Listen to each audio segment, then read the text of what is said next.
और बढ़ेंगे अगली खबर की ओर, जहां केंद्र सरकार कोरोना संक्रमण पर जल्द से जल्द नियंत्रण पाने के लिए टीकाकरण नीति में एक बार फिर से बदलाव करने जा रही है। ये नई नीति आज से यानी 21 जून से ही लागू कर दी गई है और इस नीति के तहत 18 साल से ज्यादा उम्र के सभी लोगों के लिए टीकों की खरीद केंद्र सरकारें करेंगी।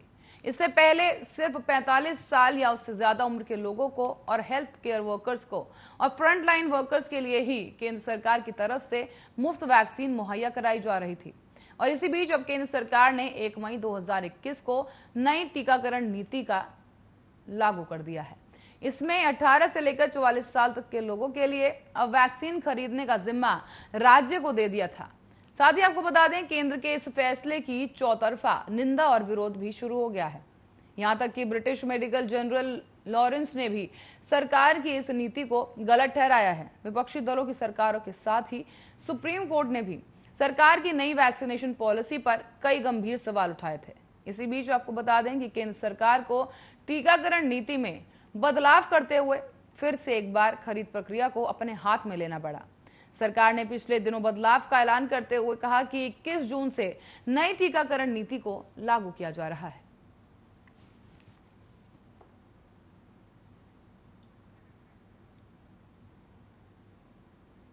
वहीं भारत में 88 दिनों बाद 24 घंटे में कोविड-19 के सबसे कम यानी कि 53,256 नए मामले सामने आए हैं। इसी दौरान 1,422 मरीजों ने इस खतरनाक वायरस के आगे अपनी जान गंवा दी है। बीते 24 घंटे में 78,190 मरीज कोरोना से ठीक होकर अपने घर वापस भी लौट चुके हैं। ऐसे में केंद्रीय स्वास्थ्य मंत्रालय ने इस बात की जानकारी दी है। इसी बीच स्वास्थ्य मंत्रालय की ओर से जारी किए गए ताजा आंकड़ों के मुताबिक बीते 24 घंटे में कोरोना के 53,256 नए केस सामने आए हैं, जिसके बाद देश में संक्रमण कुल मामले बढ़कर 2,99,35,221 हो गए हैं। इसी साथ ही उपचाराधीन मरीजों की संख्या भी अब कम हो गई है और वो कम होकर 7,02,887 हो गई है।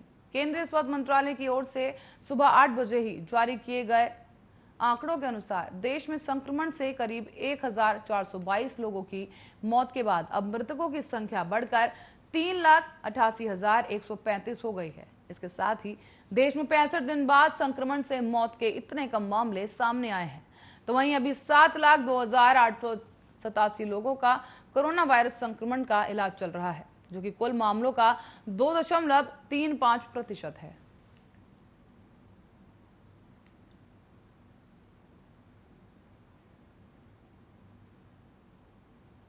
बढ़ेंगे अगली खबर की ओर। कोरोना वायरस की दूसरी लहर कमजोर पड़ने के बाद अब राज्यों में अनलॉक की प्रक्रिया तेजी के साथ शुरू कर दी गई है। तमाम राज्य अपने यहां पर लगी पाबंदियों में अब ढील देना शुरू कर चुके हैं। ज्यादातर राज्यों ने तो जून के पहले हफ्ते से ही अपनी गतिविधियों में रियायतें देना शुरू कर दिया था। तो वहीं इस बीच अब कोरोना की दूसरी लहर को देखते हुए 2 महीने बाद उत्तर प्रदेश में आज से रेस्टोरेंट्स और होटल्स खुलने जा रहे हैं। तो वहीं राष्ट्रीय राजधानी दिल्ली में भी सोमवार 21 जून से लोग अब पार्कों में मॉर्निंग वॉक और इवनिंग वॉक कर सकेंगे।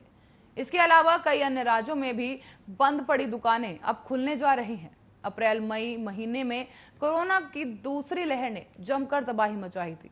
दूसरी लहर में बड़ी संख्या में लोगों की मौत भी हो गई थी। ऐसे में दैनिक मामलों को देखते हुए राज्य सरकारों की तरफ से लॉकडाउन जैसी पाबंदियों को लागू करना पड़ा था। पर अब धीरे धीरे जैसे जैसे कोरोना के मामले कम होते जा रहे हैं, उसी के साथ ही पाबंदियां भी खोली जाने लगी हैं। बता दें कि धीरे धीरे से सभी पाबंदियों को हटाया जा रहा है और 21 जून से कई राज्यों में अनलॉक की प्रक्रिया भी पूर्णतः से शुरू की जा रही है।